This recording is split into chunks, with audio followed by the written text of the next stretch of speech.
The next thing I set up for us is a 1 line a day challenge. Now, we have not done one of these for a really long time, and they are super fun. So let me explain how this works. What I used for this one was our lined stencil, and I lined them up, and I didn't do each line, I did every other to give more space on the page for those of us that write a little bit bigger, so that way you can have lots of space. So I did use this. I also used some of our cherry blossom paper, and then just some of the markers that I picked out. Now, if you have never done a line a day challenge, a 1 line a day challenge, it's really simple. You are going to give yourself a statement, and then you are going to finish that statement. And I'll provide some examples as we get closer to April that you can choose from. So basically, for example, you could say, today I am grateful for, and you're going to write that kind of like right here above number 1. Today I am grateful for ...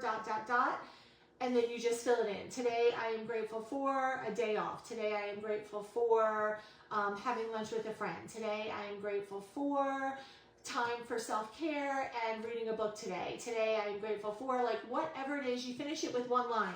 You have this much space. Now, if you want to go like above the line, below the line, and just fill it all in, you certainly can.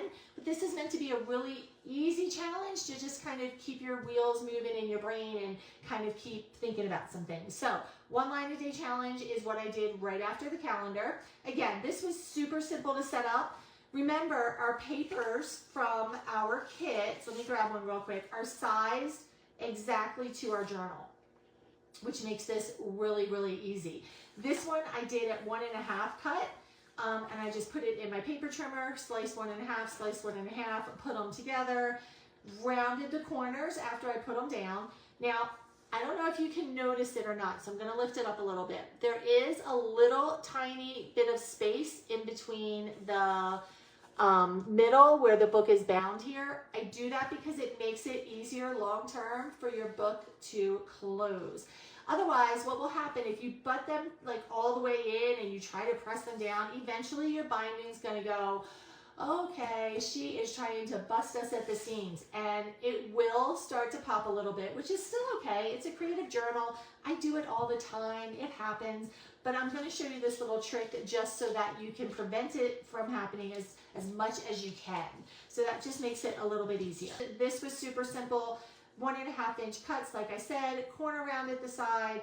I used my lined stencil to draw the lines. If you don't have a lined stencil, all you need is a ruler, and you can just follow the dots wherever you want to follow them. So you can decide how much space you have in between. I went ahead and did 15 on each page just because that was a nice, easy number and a nice, easy fix.